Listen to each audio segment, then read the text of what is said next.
Hello everybody and welcome back.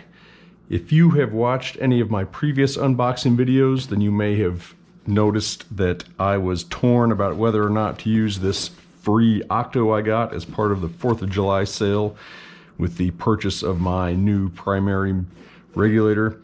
I've thought about it 3 or 4 days and I've decided to just go ahead, crack it open and use it. I've got 3 main reasons for doing that. The first one is if I'm going to upgrade, I might as well upgrade. That includes the Octo as well. 2, this is the adjustable octopus. And I have had some problems in the past with free flowing on my Octo that I currently have, which does not have an adjustable knob. So my thought is I can tighten this down as tight as it will go and probably prevent that issue. And the third one is for ease of maintenance. I figure if I walk into a dive shop with a Frankenstein regulator with, a Mares first stage, Mares primary second stage, a Sherwood Octo, then it's going to be more expensive to maintain. They're going to have to get kits for Mares, kit for Sherwood, and the person doing that work is going to have to be familiar with both those regulator sets. Unfortunately, I'm not going to escape that entirely, but for my primary kit, I feel like it's just going to be easier if everything is Mares. So, like before, I'm going to slash this factory seal, and there goes $200 on eBay. If I can cut. Oops, probably goes this way better. All right. Let's take a look at this.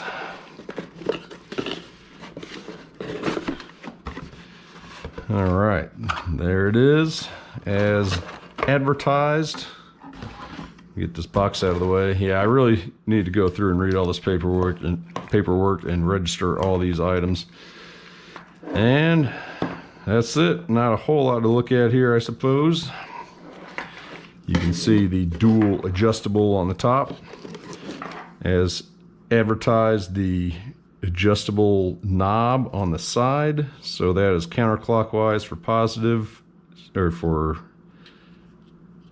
well, it just has a plus arrow. I guess that strengthens the cracking pressure, and turning it clockwise is going to loosen it, tightens the cracking pressure. That's probably what I should have said. Yeah, I think I'm going to want that. Obviously, when I get in the water, I'm going to have to experiment in how hard it is to breathe off of and all that, but I'm probably going to want to turn that all the way up or close to all the way up, so it diminishes the chance of this thing free-flowing in the water. Big purge button in the front, kind of dusty mouthpiece. That is a common theme with all these regulators I just bought, so I'm going to have to rinse those off. And what do you know, another Mares sticker. Yeah, I got a gripe with these stickers actually. So I put stickers on my cooler. I think that's kind of common. And they should be able to take a little water, especially coming from a dive company. This did not last the weekend with a bit of water. I was on the lake, or on the Wisconsin River, Wisconsin Dells actually. Fun place to go, definitely check it out. Caught some rain on the way home in the back of my truck.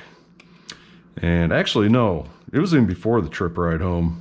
So the cooler got a little wet and this sticker did not stick. So Mares, come on, do better with your stickers. You're a dive company. They should be able to stick in some wet environments. But that's all I've got to say on that. I'm going to now cut the camera and actually hook all this stuff up. I'm going to take the gauge cluster, put it on my now new primary Mares, whatever I got. What was the name of this thing? Atlas, that's right. And I'm going to attach this as well, and my wireless transmitter, and I might even slap it on a tank, just see how it all kind of breathes and looks. But all right, stay tuned for that. Hello and welcome back to my final segment. Whew, I finally got everything attached to this regulator. Man, what a pain that was. I probably should have just had a dive shop do it. I know where everything goes, but my tools here, probably not the greatest. Got some mismatched wrenches that kind of are too big or too small. Screwdrivers, pliers when my wrenches aren't doing it. But finally got everything attached, so I scalped my, well, let's see, everything's all tangled up here. So the primary second stage already came attached right here, so that gives you, guidance on where everything else goes. So obviously Octopus goes on the low pressure hose behind that. Then on the other side, I've got the low pressure BCD hose right here in the front low pressure port. The rear low pressure port is vacant. That will be future dry suit connection. And then the two high pressure ports below that on the right side, I'll call it, left side, is the gauge cluster with my steam gauges, pressure, depth, and compass. And then I have my wireless transmitter on the other high pressure port. This has an extender. I tried fitting it without the extender and it might have worked, but it was just a little tight, just like my old regulator, so I just kept it to leave a little more room in there. And I got one major problem with doing all this, and that is these hose protectors. So again, Team Mars by accident. Long time ago, I bought this gauge cluster, and I bought this BCD hose. And you can see these, so they come, a lot of regulators come with these just protectors, these cuffs that kind of, slide in, kind of click in place at the base where they screw into the regulator. This one works great. Minimal effort to pull it off, snaps right in. About half the Mars stuff I have here, these cuffs are just impossible to pull off. I remember this now. I bought this BCD hose. I had to take it to a dive shop to get them to install it, because when it's pushed all the way up, I don't have a wrench that's skinny enough to fit in there.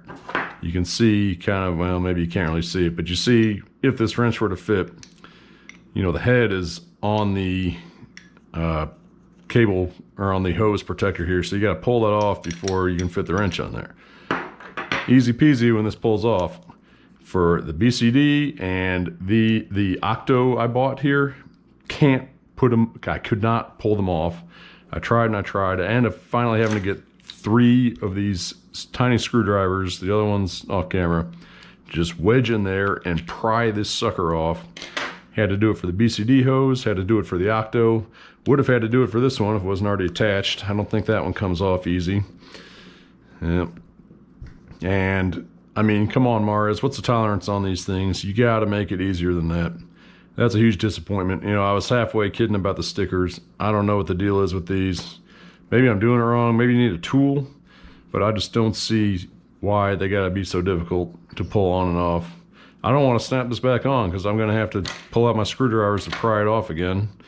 Although now I don't really have a purpose of needing to pry it off, but you can see just how thick this is, or how tight this is, trying to get this thing on and off to get my wrench in there. Anyway, major complaint there, but I got it done. It was just a lot harder than it needed to be. But that's the main Octo. I did breathe off of it, or the main regulator. I did breathe off of it off camera. Not super impressed, but they're making that flappy sound, and I'm just gonna have to get it underwater. But with my eyes closed, blind taste test on this regulator versus my old one, I would not have been able to tell a difference above the water.